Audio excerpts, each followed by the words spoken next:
então acho que meus maiores desafios foram eu comigo mesma, mas, tipo, são coisas que não me impediram e não me impedem de continuar. É aquela coisa de chora sozinha, tudo bem, e vamos pra luta no dia seguinte, estamos aí acordando e buscando estudar e fazer acontecer, sabe?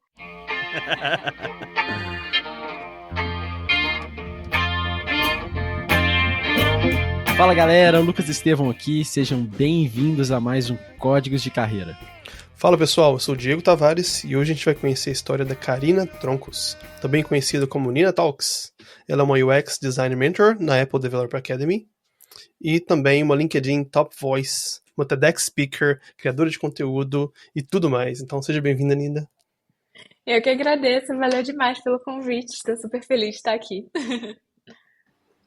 Nina, muito obrigado por ter aceitado o convite aí para falar com a gente. Eu queria que você se introduzisse, falasse um pouco sobre quem você é, o que você tem feito ultimamente, apesar da nossa curta introdução aqui.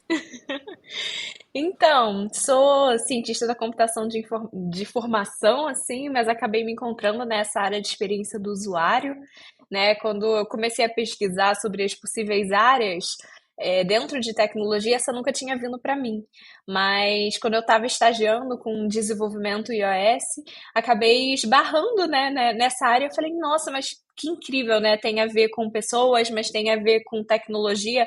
Acho que é um casamento entre coisas que eu gosto muito e eu não estava me sentindo 100%, né? Tipo, de que eu tinha me encontrado em programação. Não é que eu não gostava, mas eu falava, pô, será que é com isso que eu me imagino, tipo, trabalhando nos próximos anos e tal?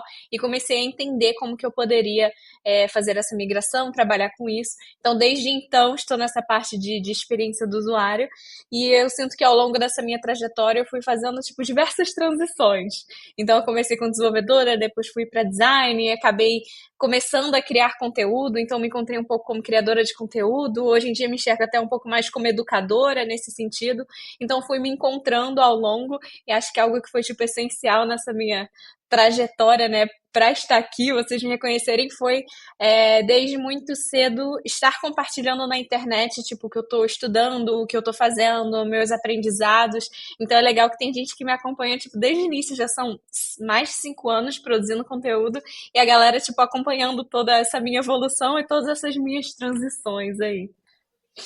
Que legal. E eu acho que é interessante que das pessoas que eu conheço de ciência de computação, eu também sou de ciência de computação, você é a primeira que migrou para UI UX. Geralmente a migração de UI UX é do designer que gosta de programar e tem interesse e acaba puxando para a área de UI UX. Você Aham. já tinha algum background na área de design ou já tinha alguma tendência para essa área um pouco mais artística? Então, eu já tinha uma tendência, só que é algo que eu enxergo mais hoje em dia do que eu enxergava antes. Tipo, um exemplo que eu dou é que eu sempre fui a criança que eu gostava, por exemplo, de ir no mercado com a minha mãe.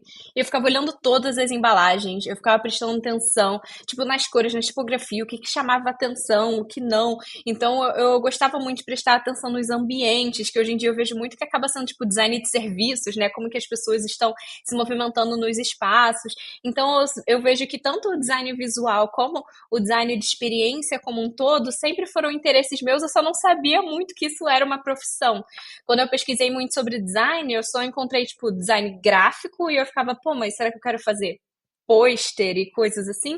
Ou design de produto muito voltada para, tipo, coisas físicas, tipo móveis, projetar uma cadeira e tal. E eu vim de uma família que meu pai fez computação, meu irmão estava fazendo computação, minha mãe, apesar de não ter feito, apesar dela ter se formado em biologia, ela trabalhou na mesma empresa de tecnologia que meu pai. Então, quando eu pensava talvez design, eu tinha um incentivo muito forte em casa de, cara, faz computação e depois você vai se encontrar lá dentro, são muitas áreas e tal. E o mesmo pensamento restrito que eu tinha de design, eu tinha de computação de, eu vou fazer site e aplicativo. Tipo, eram as únicas coisas que eu entendia que eram possíveis dentro desse campo. Então foi a universidade e estagiar e tal que abriu a minha mente. Falei, nossa, é muito mais do que eu imaginava, tem muito mais áreas, né, disciplinas, não necessariamente você precisa ter um background exatamente naquela área, né, de quando eu comecei a estagiar na Globo, que acabou sendo meu segundo estágio, Eu achava que eu era um peixinho fora d'água de, nossa, eu consegui um estágio em design, não estando cursando design, e eu vi que, tipo, mas eu sou publicitária e eu trabalho com design, eu sou jornalista, então eu achava que só eu tinha errado e que todo mundo mantinha pra sempre o que ela se graduou. E aí eu, tipo, fui quebrando esse tipo de tabu, assim, na minha mente, e pra mim acabou sendo, tipo, muito libertador, sabe? Cara, isso é muito legal. A minha especialidade é desenvolvimento front-end. E um dos desenvolvedores mais talentosos que eu conheci ao longo da minha carreira é um publicitário. A formação Que do cara era essa. maneira. Ele era publicitário, mudou, aprendeu autodidata também, e começou a fazer curso, interessou pela área de programação. E, cara, um cara sensacional. Então, assim, a formação nem sempre vai ter um impacto tão direto na performance que a pessoa vai ter, né? Que o profissional vai ter na carreira. Sim, eu acho que a gente escuta muito isso. Eu ouvia muito, tipo assim, amigos dos meus pais falando: fulaninho estava, sei lá, no último ano de direito e desistiu, jogou o curso todo fora e trocou tudo. E eu ficava, meu Deus, eu não quero ser essa pessoa que, tipo, faz alguma coisa por muito tempo e joga fora. Eu acho que esse jogar fora é muito mal utilizado, sabe? Que fez tanto tempo de curso e desistiu. Então acho que eu tinha dentro de mim esse peso muito grande de, caramba, eu entrei na estatística das pessoas que erraram a trajetória e vai ter que, tipo, começar tudo do zero, sabe? Então Vai ter acho que que é fazer muita forma vestibular de como novo, né? como as últimas gerações lidam muito com essa questão de engenharia, medicina, direito e as outras profissões são outras profissões, sabe? Sendo que hoje eu falo, não, gente, pelo amor Isso, de Deus, sem essa pressão nos jovens, por cara, favor. e isso é tão libertador, porque eu faço uma relação disso com leitura de livro. Cara, eu tinha um negócio que se eu começava a ler um livro, eu tinha que terminar. Enquanto eu não terminava aquele livro, eu não podia começar o outro. Eu ficava preso ali semanas e semanas no mesmo livro, porque estava chato, eu não queria ler, então eu me Se sabotava. Eu obrigava a não conseguia fazer. terminar. Eu não conseguia terminar o livro e não conseguia nem partir pro próximo. Cara, quando eu me libertei disso, que eu falei assim, pronto, já absorvi o que eu queria desse livro, não estou mais interessado, vou deixar ele ali, talvez eu volte nele, mas vou partir pro próximo. Cara, isso é libertador. E geralmente quando você pega áreas que tem um índice de transformação muito rápido, igual computação, UI UX, a parte do design gráfico voltado a multimídias, que nos últimos 20 anos mudou completamente, todo mundo que fez cursos relacionados a essas áreas dos últimos, dos 10 a 5 anos atrás, não tinha um curso para fazer que se especificasse naquilo que ele queria fazer. Não tinha um curso de UI UX há 10 anos atrás, pelo menos em Minas Gerais eu lembro que não tinha, porque foi a época que minha esposa fez. Minha esposa é design gráfica. E ela fez Uhum. design gráfico interessada em UI UX um pouco, interessada em design voltado a mídia social também. E na época não tinha nada específico, era design gráfico, você ia aprender a fazer design para papel, para impressão, e lá tinha uma ou outra matéria que talvez tocasse no assunto, entendeu? E a partir daí, se você quisesse Uhum. algo a mais, você ia procurar uma pós ou algo do tipo, se especializar naquela área. Hoje, assim, Não, quando já eu tem fui ver curso isso, específico de tudo, né? quando eu falei, pô, beleza, quero trabalhar com isso, eu falei, como que eu estudo? Eu troco de curso, eu comecei a olhar na universidade, eu fiz aqui PUC Rio. Aí tinha, acho que era mídias digitais, mas era 100% voltado para desenvolvimento de jogos, animação, tipo, não tinha nada a ver com UI UX design. Aí eu fiquei tipo, que eu faço? Tipo, eu tenho que trocar de curso, mas eu troco pra onde? Não tem nenhuma possibilidade. E aí foi isso de, tipo, estudando por fora, encontrando comunidades, buscando muito conteúdo na gringa. Então, até um dos motivos de eu começar a produzir conteúdo foi, cara, eu quero localizar mais esse conteúdo para ter conteúdo em português, para conseguir fazer essa migração, conseguir estagiar na área que eu gostaria. Como mais pessoas conseguem fazer isso? Tipo, quebrar esse tabu de necessariamente não preciso estar cursando design para trabalhar com a parte de UX, mas por onde eu estudo, por onde eu começo, como que eu consigo fazer isso acontecer se eu não tenho tantos recursos disponíveis para mim, principalmente em português. Faz sentido. Nina, fala um pouco sobre como que é o trabalho de um UX designer e qual que é o impacto que o profissional de UX pode trazer para uma empresa. Se você tiver algum case de resultado, por exemplo, quiser compartilhar também. Sim, acho que até começando pelo case, um que eu lembro que me marcou muito, porque eu acho que foi algo que me fez ganhar muita confiança, foi quando eu estava trabalhando no URB, que está aí uma situação meio complicada a empresa, mas eu tinha saído da Globo para ir para lá. Na Globo eu sempre tinha trabalhado com times um pouco maiores, então quando eu estava alocada ali no squad tinham outros designers, e eu fui chamada para ser a designer responsável pelo aplicativo deles. Então eu era a única designer do app. E aí, pra mim, foi um baque muito grande de primeiro aceitar esse job e reconhecer, tipo, nossa, será que eu realmente vou dar conta de fazer isso? E Aquela aí, quando chegou clássica síndrome do impostor, né? não, total síndrome do impostor. Eu falei, ai, gente, será que é pra eu estar aqui mesmo? Aí um primeiro job que chegou pra mim era relacionado à avaliação do app na loja, de que não estava muito boa, porque eu entrei 2021, então basicamente as notas da loja estavam relacionadas às pessoas que compraram seus pacotes e tinham sido cancelados por conta da pandemia. Então não necessariamente era sobre o uso do app, as pessoas estavam usando como saque. Entendeu? Então as pessoas iam proativamente na loja dar nota baixa para conseguir, né, que alguém atendesse ao pedido delas, só que eles demoraram a conseguir dar conta de todo o volume, contratar pessoas, né, do dia para noite, tipo, precisamos de mais pessoas de atendimento. Você tem que preparar essas pessoas também. E aí eu falei, tá, beleza. Eu fui fazer, tipo, então já falando um pouco do processo de UX, chegou esse problema para mim de queremos aumentar as nossas notas nas lojas do app. E eu falei, pô, deixa eu fazer um mapeamento de quais são os momentos que a gente pede hoje, né? E aí eu fui descobrir que só solicitavam no momento que alguém fazia uma compra. Só que pra você fazer uma compra no aplicativo do Urbi, é quando você tá comprando uma viagem. Isso é algo, tipo, muito esporádico. Então era o único momento que a gente pedia pra alguém que poderia estar satisfeito, né? Pra realmente avaliar a gente. Aí eu comecei a mapear, tipo, diferentes momentos ao longo da jornada de pessoas que utilizam o app pra aparecer aquele pop-up de uma forma que não fosse muito intrusiva para entender se a pessoa estaria disposta a avaliar o app em algum momento que ela estivesse satisfeita. Então eu comecei a levantar ali, validar, levantar algumas hipóteses, e aí eu fui, com a galera de ciência de dados para entender um pouco de, será que uma pessoa que abre o app muitas vezes ao dia é algo interessante? É uma pessoa que está ali animada por alguma coisa? Qual é a média de abertura de pessoas de app? Ou alguém que favorita muitos pacotes, muitas viagens, talvez seja algum perfil ali de uma pessoa um pouco mais engajada, o entendimento do que seria essa pessoa engajada, entender a média pra gente também colocar um número ali que não fosse muito chato, não seja para tantas pessoas, enfim. Fiz todo esse estudo, fui conversando com todos os devs possíveis para entender, cara, quais são os melhores momentos, o que não vai ser tão custoso pra gente conseguir validar super rápido. Construí um case, chamei a galera de design dos outros squads para participar, então organizei um design critique para o pessoal validar a solução, entender texto, enfim. Foi todo esse processinho de pegar um problema, envolvendo as melhores pessoas possíveis, utilizar dados para embasar todas as minhas hipóteses, entender o que era mais viável ali das opções que a gente tinha para a gente ter um retorno mais rápido que gerasse menos custo, né, tanto de tempo quanto de dinheiro, e colocar na rua e ver o resultado. E foi tipo assim, sei lá, acho que foi 2 semanas, a nossa nota passou de tipo, sei lá, 3 e pouco para 4,5. E aí, tipo, Uau, virou um Nossa, então case na resolve rápido. empresa, que do legal. tipo, o CEO mandar e-mail agradecendo, e eu fiquei tipo, Que isso? caraca, tipo, eu não tinha botado o próprio fé no meu trabalho. Eu falei, vamos colocar, Você não mas era não sei se vai dar tão impostora? certo.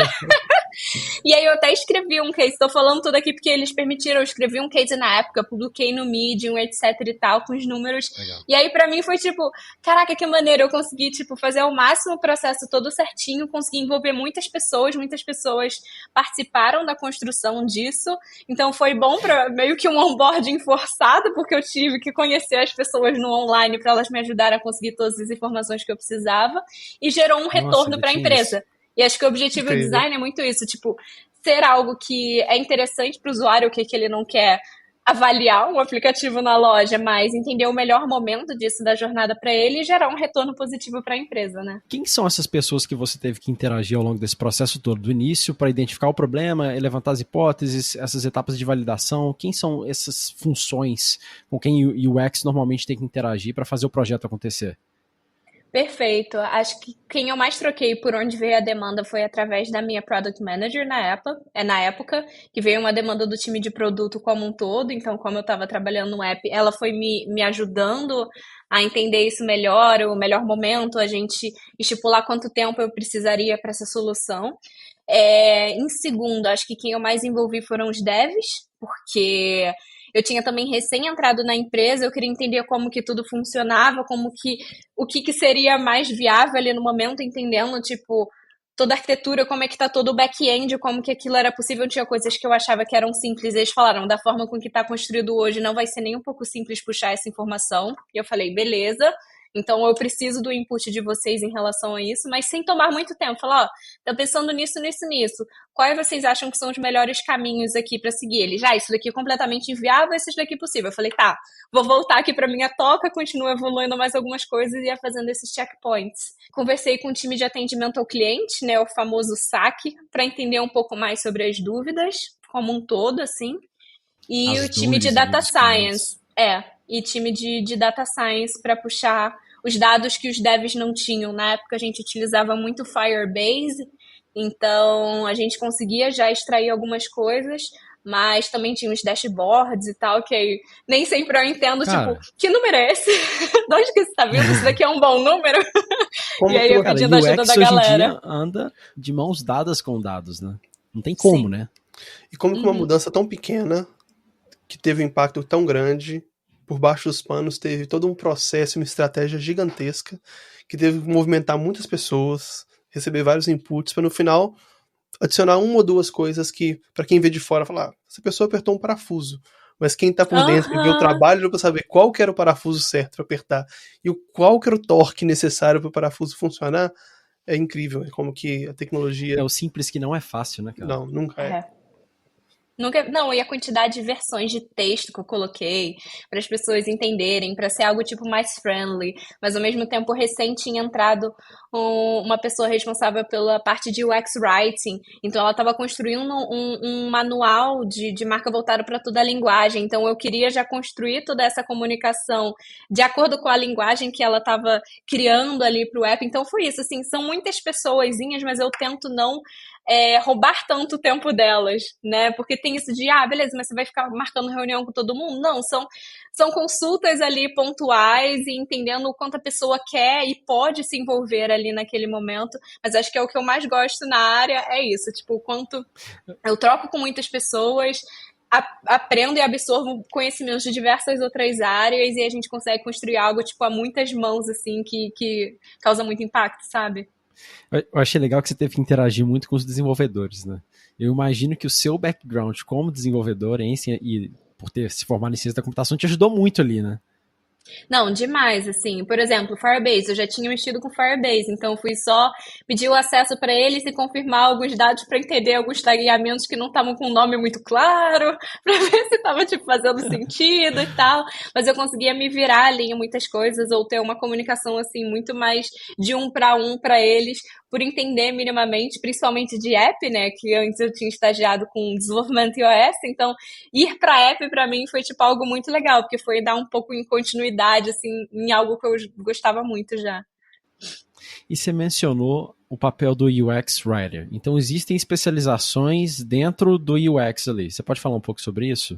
Sim, eu sou uma pessoa um pouco mais generalista, assim, dentro do UI UX design, mas existem diversos papéis mais especialistas, assim.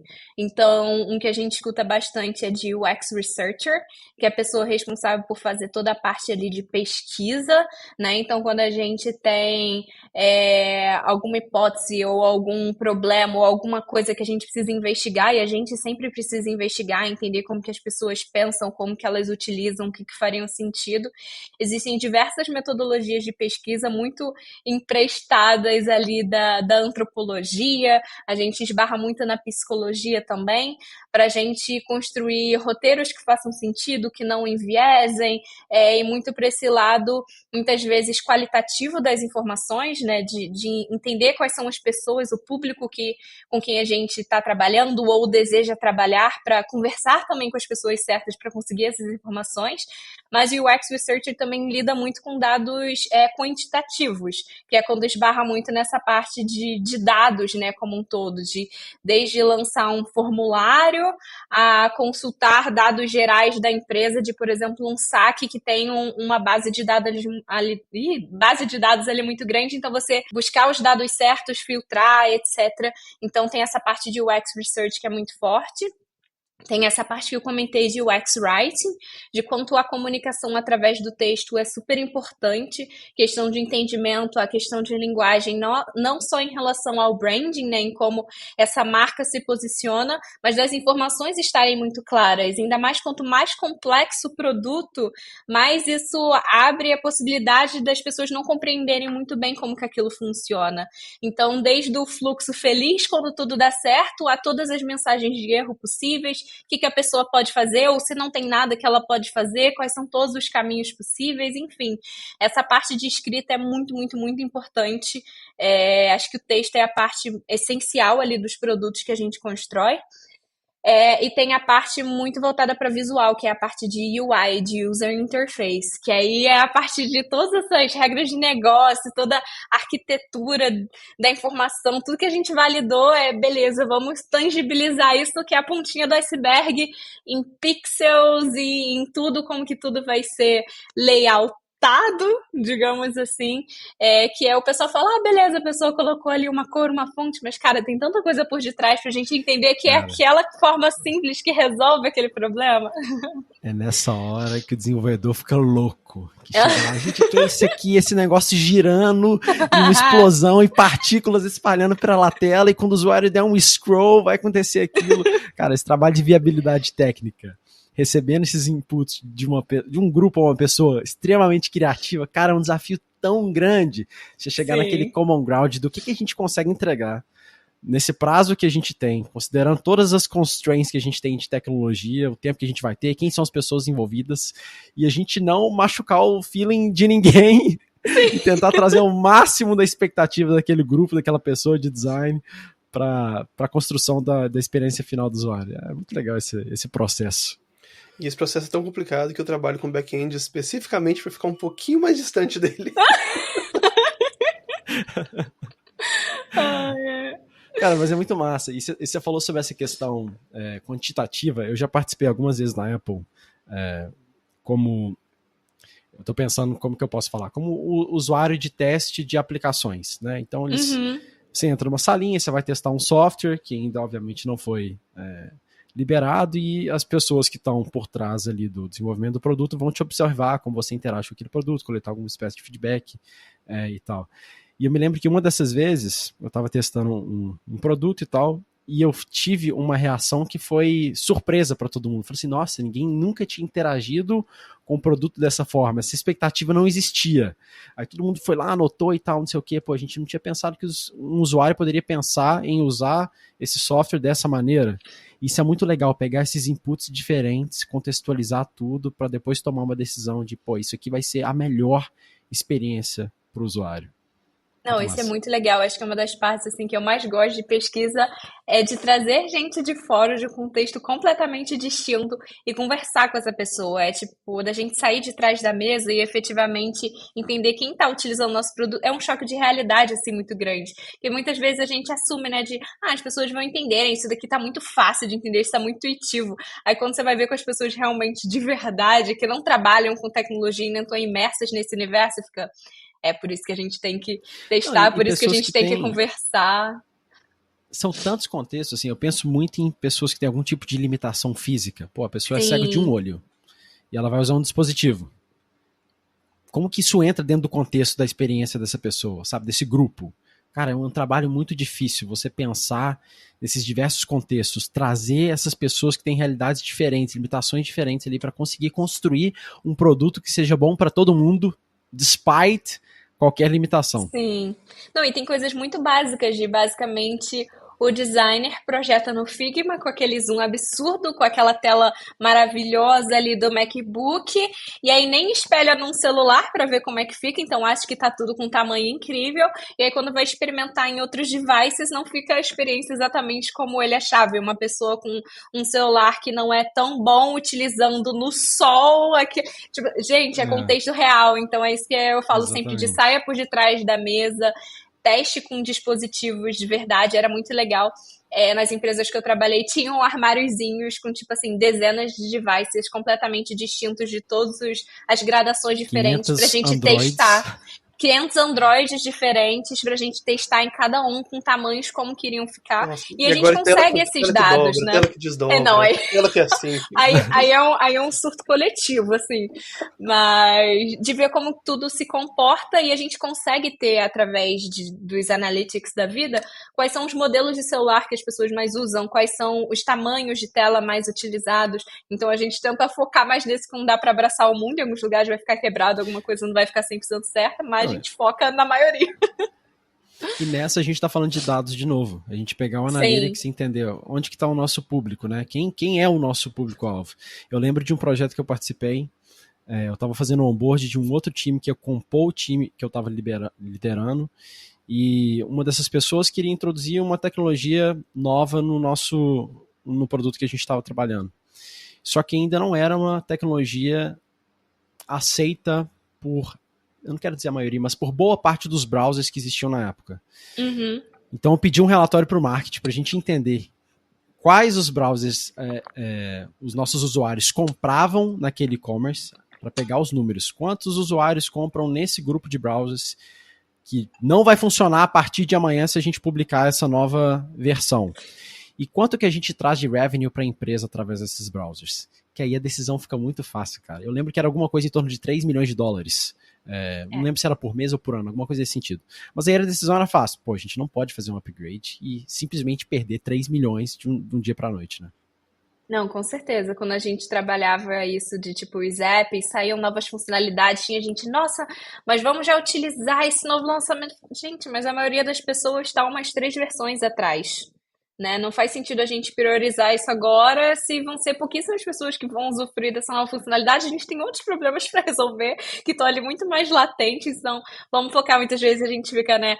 Ai, um novo lançamento, uma nova coisa, vamos testar, já vamos subir. Tipo, cara, mas a sua base de clientes efetivamente tem esse novo modelo de celular, vai conseguir atualizar para esse novo sistema operacional ou não?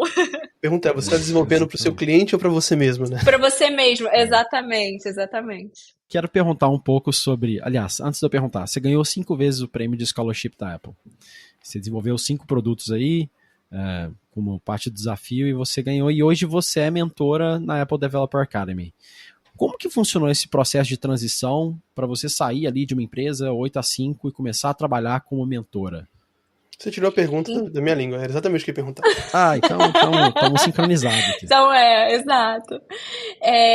Foi uma mudança que deu um pouquinho de aperto no coração, assim, porque eu sou uma pessoa que quer muito abraçar o mundo, mas eu entendia que com a parte de produção de conteúdo crescendo tanto, Nina Talks crescendo e expandindo, e eu tendo eventos que eu tinha que viajar para dar palestra, etc., eu tinha que conseguir um jeito de diminuir um pouco a minha carga horária sem atrapalhar as outras pessoas. E eu estando alocada num time CLT de 8 às 5, não estava se tornando muito mais possível ainda. Eu estava me sobrecarregando demais e eu me sentia frustrada de, às vezes, estar sobrecarregando outras pessoas nesse sentido por eu não estar conseguindo fazer as entregas como eu gostaria. E aí eu estava pensando em possibilidades, entendendo o que eu iria fazer. E aí surgiu esse convite da Apple Developer Academy aqui da PUC do Rio, que eu tinha sido aluna em 2016, falando, olha, nossa mentora de design está indo fazer um mestrado ou um doutorado, eu não lembro, no Canadá, e a gente está com vaga aberta. Você topa vir trabalhar aqui com a gente? E aí eu perguntei para eles, eu falei, eu posso trabalhar part-time? 3 vezes por semana? E eles falaram, vou ver aqui, mas acho que funciona super. E aí eles toparam, porque nem todos os mentores daqui são full-time da Apple Developer Academy, eles fazem outras coisas em outros lugares, ou dão aula na universidade, enfim. E aí eu falei, nossa, eu uni o útil ao agradável, acho que é a única forma que eu consigo estar trabalhando part-time, sem impactar em entregas nenhuma, entregas nenhuma entrega. E ao mesmo tempo está ligada à educação, está ligada à tecnologia e conseguir conciliar com a minha agenda maluca de estar viajando para São Paulo para eventos, etc e tal. E aí foi isso. E aí deu super certo, era para ser. Você criou a oportunidade, né? Cara, isso é muito legal, esse negócio de pensar fora da caixa. Nem sempre tem que ser do jeito que tá ali disponível para você, né? Você pode inquire. Pô, a gente tem alguma outra possibilidade. Eu falei, não custa nada perguntar, vai que. Entendeu? Aí eles falaram, a gente vai lá, mas o não eu já tenho. Eu falei, pô, então perfeito, se der, Então bora. E quando foi que seu trabalho de mídias sociais e de divulgadora de conteúdo começou a bombar e começou a tomar mais do seu tempo? Então, eu tive um boom muito grande durante a pandemia, né? Estávamos em casa, então eu comecei a produzir muito conteúdo, e aí isso acabou alcançando muitas pessoas, começou a rolar muita live, né? Foi o boom da live, e qualquer live que me chamavam eu participava. Então toda semana eu tinha pelo menos uma live para participar em algum canal, alguma coisa. E também 2020 e 2021 foram 2 anos que eu ganhei os meus dois últimos scholarships da Apple. E aí saíram diversas notícias sobre mim, e aí muitas pessoas chegaram até mim. Foi quando eu tive um boom de seguidores muito grande. E aí, quando foi voltando a vida ali ao normal, trabalho voltando mais presencial, etc., eventos voltando, foi aí que eu comecei a ver, putz, eu ter que viajar para dar uma palestra, eu acabo perdendo ali 1, 2 dias, mas era algo que eu gostava muito, de finalmente conhecer as pessoas pessoalmente, mas isso foi impactando muito mais o meu trabalho, e eu fui vendo que isso tomava muito mais tempo, porque no online, né, terminei aqui o trabalho, eu vim aqui, liguei a câmera e tá tudo certo, não tem toda a movimentação e locomoção. Então foi a partir ali de 2022, 2023 que eu fui vendo que estava começando a ficar um pouco mais difícil. Então foi meio de 2023 que eu entrei aqui na. Não, foi janeiro. Calma. Foi janeiro de 2023 que eu entrei na Apple Developer Academy. Então 2022 foi meio loucura.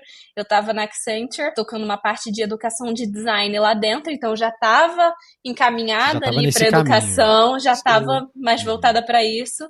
E aí eu falei, ai, gente, tá muito pesado, 40 horas semanais e deixando oportunidades de lado que eu gostaria de abraçar, e aí surgiu isso, então 2023 já foi ali as duas coisas.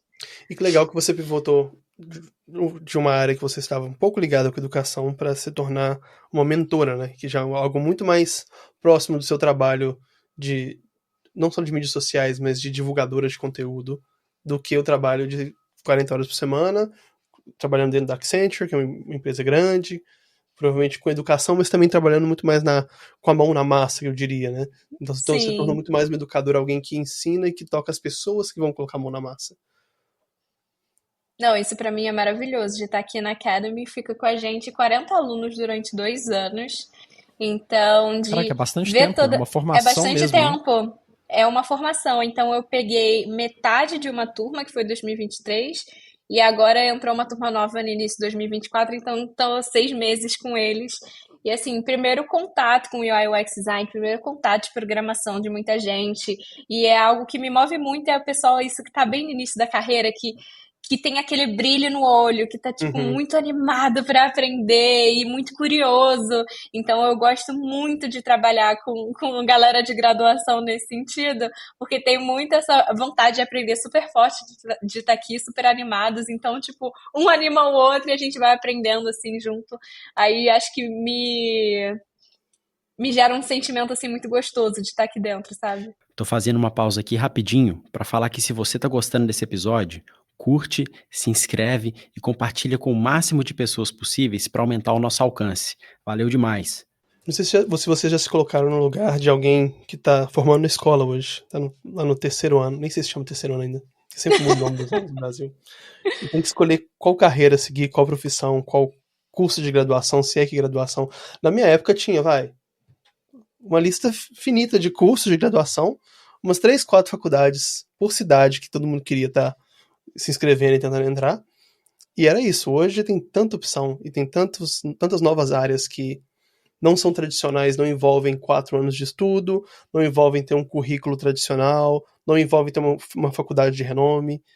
Então só o custo da decisão hoje parece ser tão mais complexo do que era na minha época, que eu não queria me colocar no lugar desses jovens que estão entrando na carreira agora. Cara, mas mesmo na nossa época, assim, eu lembro que um dia conversando com um amigo meu, ele virou pra mim e falou alguma coisa assim: Lucas, não é todo mundo que tem uma definição clara do futuro como você tem. Que pra mim tava muito claro ali o que eu queria fazer, o que eu queria seguir, né?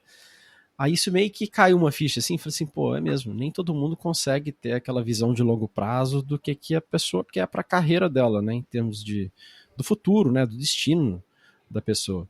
E eu vou aproveitar esse gancho para falar que na sua última Nina News. Você falou sobre capital de carreira, né, Nina? E que é basicamente o conjunto de habilidades, experiências, tudo que a pessoa acumulou ali, os contatos ao longo da carreira dela e como que aquilo ali pode ser útil, entre outras coisas, para alavancar o futuro dela ali. E eu achei interessante quando você fala sobre a hipótese da paixão. Esse é um ponto bem interessante. Eu queria que você falasse um pouco sobre isso. O que é a hipótese da paixão, o que é capital de carreira, e vamos conversar sobre isso. Claro, perfeito. Primeiro, eu fico feliz que você assina minha newsletter. Para quem não me acompanha, minha newsletter é gratuita. Mando toda segunda de manhã, depois a gente bota o link aqui certinho na descrição. E eu tô lendo um livro que é o Bom Demais para Ser Ignorado. Eu acho que é esse o título certinho. E ele comentou, né? Ele aborda muito essa questão, já começando nessa hipótese da paixão, de quanto muitas vezes a gente cai nisso de, meu Deus, eu tenho que trabalhar com algo que eu amo e que essa coisa que eu amo é algo que eu tenho que descobrir, então eu tenho que correr atrás para descobrir essa paixão, enquanto eu não encontrar isso, eu não estou completo. Meio que isso, assim. E só que muitas vezes isso atrapalha a gente mais do que ajuda, porque a gente começa algo e se algo frustra a gente nesse sentido, nessa carreira, a gente fala, não é isso, aí você troca de novo e você fica nessa busca incessante de encontrar algo que você ama, sem necessariamente você se dar o tempo de muitas vezes começar a gostar daquilo, se desenvolver naquela área, entendendo o que faz sentido para você. Por isso que até falando um pouco da minha carreira, eu comecei nesse universo, né, de computação, de programação, e falei, não, beleza, ok, mas talvez não seja necessariamente isso. Olhei para o lado, falei, como que eu consigo aproveitar o ambiente que eu tô para me desenvolver um pouco mais nisso? Então eu fui fazendo essas transições aos poucos, não necessariamente com essa mentalidade de preciso encontrar o que eu amo, mas de estou me desenvolvendo e vendo quais são todas as possibilidades, me conectando com pessoas.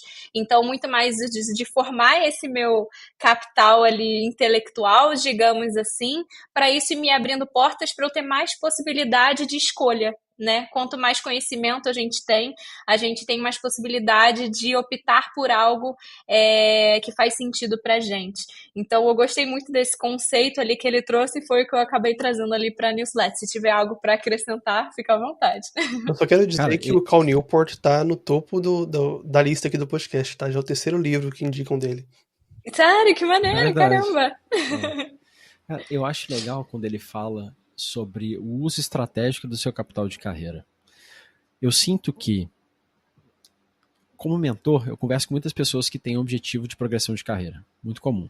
E a maioria das pessoas que me procura para ser mentoreado, normalmente não tem clareza de futuro, não sabe exatamente o que quer, está meio que num processo de descoberta. E não sabe como utilizar o conhecimento que a pessoa já adquiriu para alcançar aquele objetivo. E eu percebo que esse conceito de capital de carreira, cara, é tão legal porque ele é o acúmulo da sua vida. É tudo que você conquistou ao longo da sua carreira, pode ser em algum momento uma ferramenta para o próximo passo. E eu vi isso claramente na sua carreira. Você teve um background ali em ciência da computação, você começou como desenvolvedor.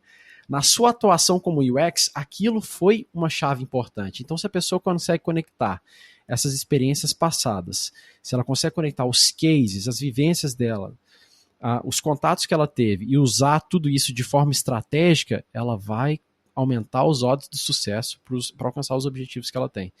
Então, enfim, resumindo, eu acho legal essa ideia de você usar as suas experiências, o seu acúmulo de conhecimento de forma estratégica, colocar um objetivo ali em mente. O que eu preciso para alcançar aquele objetivo?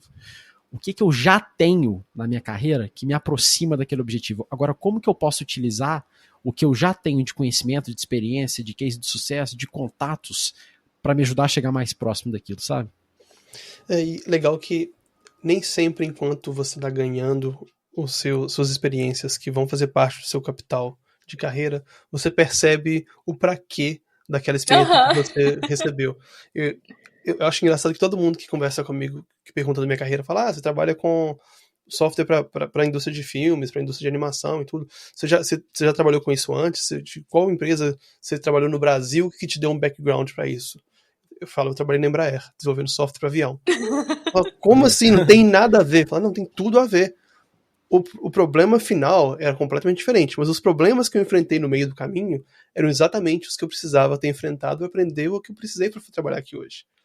Então, muitas vezes, seu alvo final é trabalhar numa indústria completamente diferente da que você está hoje, mas se você for um esperto e tiver visão de futuro e saber para onde você quer chegar, você consegue capturar vários pequenos aprendizados ou várias pequenas experiências que vão construir o seu capital de carreira para chegar lá no futuro onde você quer, entendeu?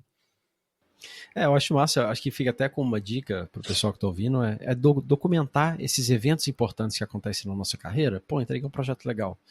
Nem que seja um summary ali, breve, daquilo que você entregou, daquilo que você conquistou, um resultado que você trouxe para uma empresa, até para colocar no currículo, em vez de ficar só aquele bullet points, fiz um projeto com essa tecnologia, participei de um projeto utilizando esses processos, coloca os resultados que você trouxe, aquilo vai te ajudar a documentar o seu capital de carreira, e isso pode ser útil para você no futuro, até para uma outra oportunidade que possa surgir na frente, né? Eu tenho um hack de carreira sobre isso, não é nem um código de carreira, é um hackzinho de carreira. Eu uso o meu LinkedIn para isso. Toda vez que eu termino um projeto, que eu concluo alguma coisa que teve um certo impacto, eu registro no meu LinkedIn. E como meu LinkedIn hoje em dia, desde anos atrás, já é o nosso próprio currículo, e já é meio que... Se você tiver que fazer um currículo em papel, é de lá que você vai tirar as informações, copiar, colar e gerar um PDF. Então, geralmente, o seu currículo está no seu LinkedIn. Se não está, deveria estar, porque é lá que as empresas estão olhando. Mas se você tem o costume de sempre registrar isso já no LinkedIn, de uma maneira que as outras empresas conseguem ver, isso faz com que seu capital carreira esteja público. Para que se tiver uma empresa interessada no seu conhecimento, ela consegue ver de imediato o que você já tem, o que ela precisa. Isso é perfeito. Eu ia até trazer para quem tem vontade de começar a documentar melhor e fica um pouco perdido em relação a parâmetros. Tem um documento chamado Bragg Document, para quem não conhece, BRAG, que já traz ali uma estrutura legal, tipo, brag meio que tipo de se achar, se gabar, mas é tipo no sentido de realmente você documentar as suas conquistas, né? Que impacto você teve, que número você gerou, quando, onde. Por exemplo, eu tenho meio que um brag document meu muito focado em palestras, tipo, todas as e participações, tipo, esse podcast vai estar lá, tipo, vai estar com o link certinho, qual foi o tema que a gente falou, que data e tal. Então, quando eu vejo minha retrospectiva de 2024, eu consigo falar, nossa, eu participei de X podcasts, de lives, dei tantas palestras, consegui impactar tantas pessoas, tantas coisas são disponíveis online. Então, quando chega, por exemplo, uma publicidade para mim, um pedido de palestra, eu já sei, tipo, quais marcas eu já trabalhei, tem o link disponível para quem quiser assistir. Então, isso também me poupa trabalho no futuro, eu não preciso ficar guardando isso na minha mente. Perfeito. Eu tenho as coisas documentadas, sabe? Exatamente, e tá pronto para o momento da oportunidade, né? Exatamente. Eu também tenho um Bragg Document e ele é a minha matéria-prima para qualquer apresentação que eu queira fazer para progressão de carreira, aumento salarial, porque o básico, quem está procurando progressão de carreira, aumento salarial dentro da própria organização, o mínimo que você precisa saber é o valor que você está trazendo para a empresa. É o começo de tudo. Se você não sabe nem o que você está trazendo de valor, cara, alguma coisa está errada aí. Talvez não seja o momento certo. Ou você precisa se organizar para colocar essas informações em dia aí. Com isso em mente, você consegue partir para outros tópicos. É um momento certo, bom para minha empresa, financeiramente falando. Eu estou entregando mais do que me pedem, eu já estou naquele próximo nível que eu estou buscando. A mentalidade não pode ser, me promove aqui porque aí eu vou começar a entregar como senior engineer. Não, eu já tenho que estar performando no nível que eu estou buscando para minha progressão. E o Bragg Document, sem dúvida nenhuma, já me trouxe resultado. Todas as vezes que eu usei esse approach, eu tive sucesso. E foi porque eu tinha todas essas informações organizadas no documento. E sem dúvida nenhuma, me ajudou demais. A gente vai deixar um link aqui na descrição do episódio de alguns exemplos e uma explicaçãozinha um pouco mais expandida do que é o Bragg Documents, tá? Legal. Quero fazer uma pergunta. Simbora. Qual foi a maior dificuldade que você enfrentou na sua carreira? Aquele momento que assim, nossa, isso aqui não tá sendo fácil. Boa pergunta. Eu acho que tem a ver mais com relação a mim mesma, as crenças limitantes, assim, que eu acabo me colocando em alguns momentos, principalmente por conta da exposição que eu tenho há tanto tempo em relação à minha carreira, né? De expectativas que as pessoas podem estar colocando em cima de mim, as pessoas falarem, nossa, porque a Nina é referência no assunto, e eu fico tipo, gente, menos. Vamos abaixar um pouquinho a bolinha Calma. aqui, entendeu? Calma. E aí acaba tendo muito esse medo de, por exemplo, coisas bobas de estou fazendo um curso online da área de UX design. Provavelmente pessoas que estão ali na aula me conhecem. E aí eu fico, ai, gente, mas eles vão ver aqui meu trabalho exposto na frente de todo mundo. Será que eu vou achar que meu trabalho não é bom o suficiente? Então eu acabo Eles sendo vão me muito impostora, julgar. me julgar. Então eu acabo acho que sendo muito impostora comigo mesmo em algumas situações, mas por conta de eu acabar expondo muito a minha parte profissional mesmo, nem exponho minha vida pessoal, mas em relação a isso. Eu acho que no início isso me afligia um pouco. Hoje em dia menos, mas obviamente, como todo ser humano, temos altos e baixos momentos que a gente está mais confiante e menos confiante. Exatamente. Mas tem a ver com isso, assim, oportunidades que foram surgindo, como por exemplo que eu falei, de ser a designer responsável por um app, de caca, será que eu deveria estar nesse lugar? Será que realmente, tipo, mereço estar ocupando esse espaço ou não? Aí aquela dúvida, antes de eu aceitar algumas propostas de emprego, assim, eu chorava em casa de, meu Deus, eu sou uma farsa, será que eu vou dar conta? Caraca. E aí, então acho que meus maiores desafios foram eu comigo mesma, mas, tipo, são coisas que não me impediram e não me impedem de continuar. É aquela coisa de chora sozinha, tudo bem, e vamos pra luta no dia seguinte, estamos aí acordando e buscando estudar e fazer acontecer, sabe? E o que te ajuda nesse processo? Porque pelo menos na minha perspectiva, assim, é muito sobre autoconhecimento, né? Quais que são as suas 100%. ferramentas para esses momentos? Você consegue identificar quando você identifica, putz, tô tendo uma guerra mental comigo mesmo aqui. Quais que são as suas ferramentas para se colocar no lugar ali e conseguir seguir em frente, sabe? Uhum. Eu acho que o principal é entender o que está me gerando esse tipo de sentimento ou frustração. Por exemplo, é isso de não me sinto boa o suficiente, mas o que eu deveria ter para eu me sentir boa o suficiente? Será que é algo que as pessoas esperam de mim ou eu que estou criando toda uma fanfic na minha cabeça, achando que as pessoas estão criando uma expectativa em cima de mim que é irreal, né? Como que eu consigo desenvolver essas habilidades? De tipo, então acho que é muito de respirar, ser mais pé no chão e deixar o racional ganhar um pouquinho do emocional nesse sentido. Então, eu tinha muita vontade de conseguir dar palestras, por exemplo, conseguir falar em público, conseguir primeira coisa de levantar a mão da reunião e conseguir trazer o meu ponto, porque todo mundo olhar para mim me deixava extremamente vermelha e eu não queria que as pessoas, tipo, olhassem para mim, que eu virasse o centro das atenções, porque isso me deixava nervosa. Tipo, essa é coisa número um, assim, tipo, de estágio, que isso me incomodava. E eu falei, não, mas eu quero conseguir trazer os meus pontos, eu quero conseguir falar em público, o que, que eu posso fazer para ir vencendo isso? Então foram pequenas ações que eu fui tomando de, pô, eu tenho medo de esquecer o que eu vou falar, o que, que eu posso fazer? Vou ensaiar mais. Então, toda apresentação eu sempre ensaiei Que muito. massa. Quais são os medos que eu posso ter, né? De, e se meu slide não funcionar? E não sei exatamente como vai funcionar o evento. Eu sempre chego extremamente antes, eu mando diversas versões de apresentação, eu tenho backup em diversos lugares, eu peço para testar a apresentação antes, vejo se o microfone está ok. Então, tudo que pode me gerar algum tipo de ansiedade ou aquilo me atrapalhar de alguma forma, eu tento me precaver Você vai e listando os fazer com piores cenários ali, né? tudo possível, eu falo, beleza, então vou fazer pra ficar tranquilo. E começar a abraçar melhor o improviso. De tipo, é isso, apagou o telão na minha palestra e você fica assim, e agora, o que eu faço? E quando eu fico nervosa, pelo menos Muito o bom é que eu engraçado. faço piadinha.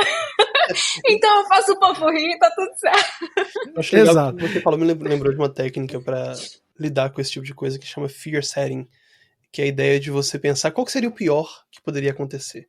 Qual que seria a pior situação, a pior condição que poderia Exatamente, acontecer? Eu tô cara. dando uma palestra. Qual que seria o pior? Eu passar mal, desmaiar, ou o slide apagar, e você consegue, Uhum, primeiro, se preparar para caso isso aconteça, e sim. segundo, ter planos para evitar com que aconteça.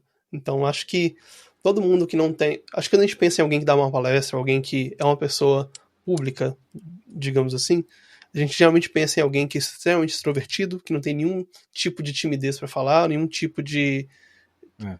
de problema de comunicação, aquela pessoa que é a pessoa que senta no fundão da sala de aula, que conversa com todo mundo, que conhece todos os professores. Não, geralmente as pessoas que chegam na frente para falar e as pessoas que conseguem fazer isso, que não são outspoken, não são pessoas que falam com facilidade, elas passam por um processo de preparo, elas passam por um processo de treinamento, elas ensaiam, elas escrevem, e elas chegam lá e conseguem entregar um resultado, às vezes, até melhor do que as pessoas que Do chegam quanto lá e elas se falam de dedicaram, bate-pronto, né? entendeu? Eu Cara, até essa é uma pensei em ferramenta 2 muito boa. pontos. É Manda ver, que, Nina. primeiro, que você falou de... me lembrou de... Você tem que entender também as coisas que estão sob seu controle e as que não estão. Eu acho que isso me ajuda também a ter uma calma muito maior de, cara, isso daqui não depende de mim. O slide parar de funcionar, tudo bem, não é o fim do mundo, entendeu? E tem coisas de, obviamente, eu esquecer ali alguma coisa da minha apresentação, mas também não é o fim do mundo. Tipo assim, Uhum. quem nunca, gente, achei que era esse slide aqui Cara, agora. E tá tudo bem, ninguém nunca vai lembrar desse tipo de coisa. E o segundo é entender um pouco essa questão de eu sou uma pessoa extrovertida e tímida. Então eu sou a pessoa que eu Interessante. entro no grupo, fala com todo mundo, mas eu sou um pouco tímida. Se alguém me falar comigo, se eu só pego um pouco desprevenida, eu ainda vou ficar um pouco vermelha e tudo bem. Eu entendi que esse é o meu jeito. Eu não preciso mudar quem eu sou para ser uma pessoa que sobe em palcos da palestra. Eu achava que eu tinha, tipo, me reformular de alguma forma. Mas acho que o resumo de tudo aqui vai ser muito sobre isso, de autoconhecimento. O funciona para mim, o que eu me sinto confortável, o que está ou não sob o meu controle, e entender que é prática. Hoje em dia eu me sinto 100% confortável de é subir num verdade. palco que antigamente eu não sentia. E já aconteceu de tudo. Eu já até tenho história muito boa, eu já até meio que caí de um palco. E eu vou contar isso, porque Isso é assim, extremo. não, juro, já deu. Eu falei, gente, depois dessa, tá tudo certo. Era um palco, assim, muito estreitinho. E ele era comprido, mas estreito. E eu tinha dado a palestra mais cedo, e no final do dia tinha uma mesa redonda, e aí colocaram cadeiras. E eu falei, beleza. Subi no palco, sentei. Só que aí tinha pouquíssimo espaço pra pessoa passar na minha frente pra sentar na cadeira do lado. Aí eu automático falei, deixa eu chegar a cadeira pra trás. Só que o palco acabou. Só que graças a Deus tinha um painel atrás. Então a minha cadeira, ela ficou presa entre o painel e o buraco. E eu fiquei tipo, Te salvou.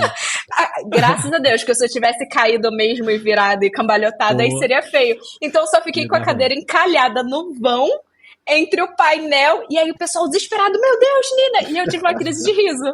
Então foi tudo Tu já certo, quebrou o gelo, né? entendeu? Já quebrou o Não, gelo. quebrei 100% gelo. O pessoal mega preocupado. Eu falei, gente, tá tudo bem, tá tranquilo. Eu falei, nossa, depois dessa, não tem nada mais Não que tem pode mais nada. acontecer. E eu acho que o melhor foi isso. Nossa, eu aceitei muito bem. Foi isso, tipo, foi divertido, tá tudo certo, não me machuquei, vamos seguir. E é Você isso. falou uma coisa Então aí virou Muito bom. história pra contar. Você falou uma Muito coisa bom. que me tocou aqui, que depois dessa, isso é interessante, que a gente só consegue se acostumar com coisas que a gente é desconfortável depois de experimentar e passar por elas algumas vezes. Então, a primeira apresentação é sempre difícil. A primeira vez que você vai levantar a mão para falar numa reunião vai ser sempre difícil. A primeira vez que você vai pedir aumento vai ser sempre difícil. Mas a segunda, a terceira, a quarta, você já passou por isso, você já sabe como você vai reagir, você já sabe o que esperar. Então só tem um jeito de quebrar meio que essa síndrome do impostor ou esse medo do que vai acontecer, esse medo do inesperado. É se expondo, dando a cara a tapa Perfeito. e Cara, experimentando. isso é experiência, né, cara? E assim, legal o que você tá falando, Diego, porque é esse processo. Eu lembro muito de um versículo que fala: trazer a memória aquilo que te dá esperança. Mas é lembrar de onde que a gente estava no passado. Eu sou fã de artes marciais, eu treino artes marciais há uns 10 anos, eu sou faixa marrom de kickboxing. Cara, Ih, que e é muito irado. legal quando eu vejo, é muito legal quando eu vejo um iniciante na arte aí cometendo aqueles erros, né, deixando a guarda baixa, e eu olho para aquilo com um olhar de tipo assim, pô, que legal que o cara tá tentando, tá vindo aqui, eu já passei por isso, isso me motiva muito, porque é normal você chegar lá, você faz um treino pesado, aí dá aquela bad, você fala, poxa, eu tenho tanto a melhorar ainda, cara, nossa, eu tô tão distante do meu próximo nível, dá aquela desanimada, mas aí quando você lembra, pô, mas eu já passei por isso, pô, mas eu já lutei em campeonato. Pô, mas eu não sou faixa amarela mais. Já passei pela faixa amarela, passei pela faixa laranja, passei pela verde, pela azul. Eu passei por tanta coisa para chegar aqui. Lembrar dessas experiências que a gente teve no passado, dessas dificuldades que a gente enfrentou, dá um ânimo pra gente, sabe? Poxa, beleza, isso aqui é mais uma dificuldade que eu vou enfrentar, mais experiência que eu vou adicionar no meu capital de carreira. Sim, e quando a gente Super. pega. Você falou disso, eu lembrei de um meme que eu vi esses dias, que é muito verdade. E aconteceu Vamos de meme. exatamente esse caso na empresa semana passada. O meme era um cachorrinho correndo no incêndio, igual um louco. De desenho, tá? O cachorrinho não tava pegando fogo, não. Mas um cachorrinho correndo no incêndio igual um louco. E tava lá um júnior quando tem um pau em produção. Quando alguma coisa tá dando problema em produção. E depois tem um cachorrinho sentadinho na cadeirinha, com um computadorzinho, mexendo, e tudo pegando fogo, ele calmo, tranquilo, o sênior, quando tá dando pau em produção. E semana passada aconteceu, deu um pau em produção em um dos sistemas que eu sou responsável, e foi exatamente isso. Os júniors estavam arrancando o cabelo, virando noite, desesperado, o mundo tá acabando. Eu falei, gente, eu já tô na empresa há 6 anos, e eu sei o que tá acontecendo na empresa agora. Eu falei, gente, não tem nenhum filme sério rodando agora, nada que tá Não é pra o fim do entregar. mundo, Então não é o fim do mundo, calma. beleza. Tá dando pau em tudo? Tá, mas o tudo é quase nada. Então, assim, Cara, a realmente. experiência te traz a confiança de saber o que vai acontecer, como você vai reagir, o que é importante, o que não é. Pensando nisso, Perfeito. Anina, compartilhe com a gente qual que é o seu código de carreira. Qual que é aquela habilidade ou característica a que você atribui grande parte do sucesso que você teve até aqui, sabe? Aquela uma coisa que você fala assim, sem isso eu não teria conseguido meus objetivos, sem isso eu não estaria fazendo o que eu tô fazendo hoje. Olha, eu pensei em três, mas eu vou tentar escolher uma. Eu acho que a principal Ah, acaba sendo. Posso citar as três, assim, no pode falar as geral. três, mas deixa a Sim. principal bem clara aí pro pessoal. Aham. Eu acho que o principal é humildade, assim, no sentido de eu sempre busquei aprender demais com as pessoas que estavam próximas de mim. Sempre tentei ser uma esponja em todo lugar pelo qual eu passava. De eu sempre vou ter algo para aprender com alguma pessoa, independente do nível dela. Então, sei lá, tinha uma estagiária no meu time, eu já estava mais para frente, eu reconhecia que tinham coisas interessantes para eu aprender com aquela pessoa, independente do nível, assim. Então, eu acho que essa se colocar nessa posição de aprendiz o tempo inteiro, independente de qual pessoa que seja, você consegue absorver boas coisas, sabe? Ter, obviamente, esse Muito bom. filtro, esse senso crítico, mas eu acho que sempre me colocar nessa posição, independente do nível que eu estou ou que eu atingi, sempre foi algo muito importante, assim, para minha carreira. O segundo, que é o clássico, que é curiosidade. Sempre fui muito curiosa, sempre fui muito perguntadeira das coisas, mesmo tendo vergonha, assim, mesmo que eu tivesse que perguntar depois no off. Isso me permitiu a ser uma pessoa que sempre gostou muito de estudar, entender como que as coisas funcionam, e as portas vão se abrindo, assim, por conta disso, né? Que aí me permitiu ter um networking super legal, porque eu tô sempre buscando conversar com as pessoas, entender um pouco mais. Então, já vou me conectar aqui com o Diego, que eu não conhecia antes, quero ver o episódio de podcast para entender, cara, como que é projetar um software para Sony. Então, acho que até esse lado curioso que eu acabei trazendo dentro do Nina News, a sessão de curiosidade da semana, porque eu tenho um bando de curiosidade aleatória que eu gosto de estudar. Eu falei, vou começar a colocar lá, porque é algo que me interessa muito, assim, de ter Muito bom. curiosidade sempre à manga. E o terceiro que eu coloco é tipo carisma. As pessoas acabam falando pra mim que eu sou carismática. Então acho que isso também me ajudou a me conectar muito com as pessoas. E a parte de produção de conteúdo, as pessoas se identificarem comigo, não era algo que eu enxergava, mas tantas pessoas repetiram isso pra mim que é falar. Eu acho que ter um carisma também me ajudou a ter esse match muito grande com criação de conteúdo e as pessoas se aproximarem de mim nesse sentido. Então, por isso que vieram três aqui. Falando do carisma, eu achei interessante que eu vi esses dias falando sobre como encontrar a área em que você consegue brilhar na carreira. E falava exatamente de encontrar qual que é a sua vantagem desleal. O que é aquilo que você é melhor do que todo mundo, ou que você faz de uma maneira tão simples e parece que é impossível para todo mundo. E, pegando por mim, eu já produzi conteúdo pro Instagram uma época, bem por pouco tempo, e pra mim era assim, 10 vezes mais difícil do que escrever um código de back-end complexo em Rust, entendeu? Porque Aham. não é o que eu tenho facilidade de fazer. E se eu me esforçasse naquilo e investisse todo o meu tempo, provavelmente eu ia ter sucesso, mas eu ia estar trabalhando 10 vezes mais do que você trabalha nisso, Nina. Porque você tem facilidade nisso, você é uma pessoa naturalmente carismática. E pra você isso sai naturalmente. Você não precisa fazer toda a força do mundo pra fazer isso. Então Uhum. acho que fica, Mas, pra todo mundo que tá ouvindo, fica essa ideia pra se raciocinar. O que você faz hoje, que você gasta grande parte do seu tempo, é algo que você sente que você tem mais facilidade com o resto das pessoas? Ou às vezes você tá sofrendo um pouco mais do que devia. Não quer dizer que você deve mudar de área porque tá difícil, não é o que eu tô dizendo. Mas a questão é, será que você tá focando na coisa certa dentro da sua área, ou será que você deve expandir um pouquinho a sua visão para encontrar onde você tem mais facilidade? Eu já ouvi falar É. nesse sentido, tipo, o que que as pessoas perguntam muito pra você ou te procuram muito sobre alguma coisa, né? Acho que tem a ver com esse sentido de algo que muitas vezes você faz natural, tipo, sei lá, tem a pessoa que organiza as coisas muito fácil. Quem não tem alguém no grupo que é a pessoa que organiza todos os rolês, deixa tudo pronto, algo que é, tipo, às Roteiro vezes de muito viagem. natural pra ela, roteiro de viagem, e a pessoa às vezes ela nem reconhece que ela é tão boa naquilo, todo mundo enxerga ela assim, mas nunca teve esse estalo de parar e pensar e enxergar isso. E bateu muito pra mim quando a pessoa, cara, Nina, você dá atenção pra todo mundo que fala com você no evento, você fica 1 hora tirando foto, isso não é muito cansativo? Eu falo, cara, pra mim é super legal, porque eu gosto de conversar com as pessoas, pra mim é interessante. Então eu vi que pra mim não é algo que, tipo, é custoso. A gente fala, nossa, mas eu fico morta. Ah, eu vou tentar. E eu falo, não, pra mim é tipo, eu gosto dessa interação e Isso pra mim tá recarrega a sua ótimo. bateria, né, ao invés de descarregar. É, por isso que acabou Cara, eu sendo, ia tipo, falar exatamente isso. extrovertida. É. Energiza, né? Aham, pra mim é tipo, nossa, me dá mais motivação de caramba, eu tô impactando a vida das pessoas, então eu vou continuar produzindo conteúdo. O que obviamente eu fico cansada no final do dia, a bateria social também dá uma arriada por não estar acostumada, mas por dentro eu falo, nossa, estou no caminho certo e tal, e eu amo ir pra evento, eu amo que falem comigo, e a gente fala, nossa, Deus me livre, me pararem na rua, eu fico, ai, mas eu gosto quando a pessoa vem assim e fala, pô, Nina, conheci o X através de você, hoje em dia trabalho com isso. Eu falo, Que nossa, que legal. show! Pô, que maneiro, hein? E bate um pouco com o que o Sim. Lucas falou um tempo atrás sobre conhecimento próprio, né? De você se conhecer e saber, peraí, isso está descarregando ou recarregando minha bateria? Está me energizando ou está me drenando? Será que Sim. eu estou fazendo isso bem de uma maneira simples ou eu estou fazendo isso de uma maneira muito complexa ou está me dando muito mais trabalho do que deveria?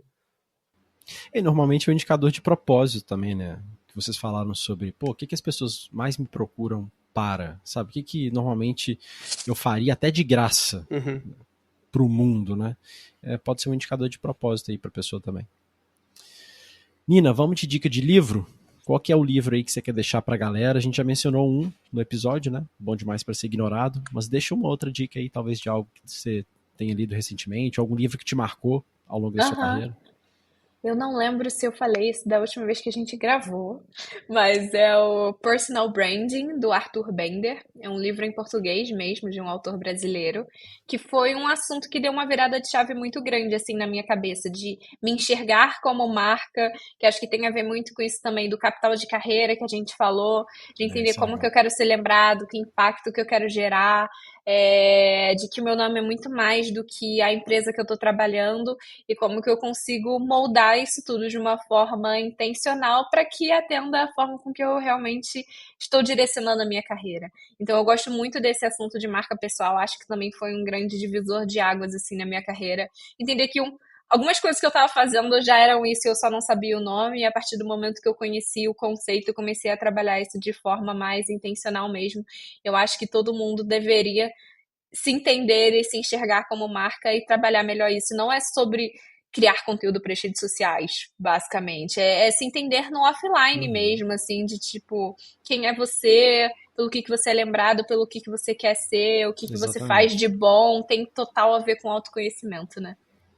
Total, quando aquela oportunidade que você quer aparecer, as pessoas vão lembrar do seu nome para oportunidade? Sim. O personal branding não tá ligado somente ao que você divulga em mídias sociais, em LinkedIn e afim, mas a pessoa que você interage no seu dia a dia no trabalho, a visão que seu chefe tem sobre você, a visão que o seu time tem sobre você, isso tudo impacta não só o seu dia a dia, mas o futuro da sua carreira, né? Porque grande parte das oportunidades e as portas que vão se abrir no futuro vão ser abertas por outras pessoas.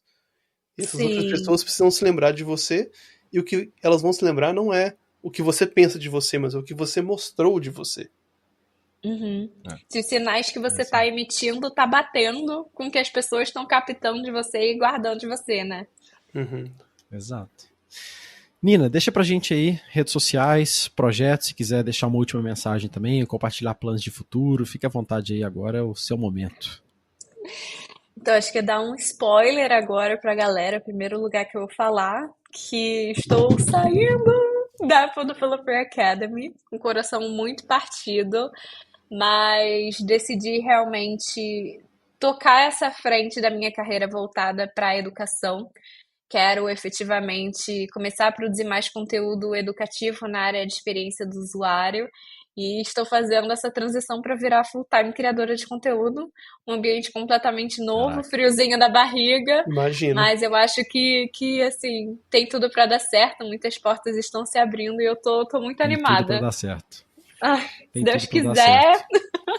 então vai ser ótimo. Sucesso aí nessa jornada. Já tá tendo sucesso e eu acredito que vai ter ainda mais. E aí, então, não deixe de me seguir nas redes sociais. Quem tá ouvindo aqui ainda não me segue, @NinaTalks, lá no LinkedIn, Karina Tronco. Se inscreve na minha newsletter para minha newsletter continuar crescendo. Como eu comentei, é gratuita, semanal, tem muito conteúdo legal. E é basicamente isso. Acho que é agradecer a oportunidade aqui, de novo, de estar aqui com vocês. O papo foi muito maneiro. A gente que agradece. Foi muito bom conhecer a sua história, conhecer um pouquinho mais da sua carreira e conhecendo agora um pouco mais do seu futuro, sabendo que você vai estar full time, produzindo conteúdo pra gente consumir. Então, muito bom. Vou deixar os links na descrição. É isso aí, galera. Até o próximo Código de Carreira. Valeu, falou. Valeu, até mais. Valeu!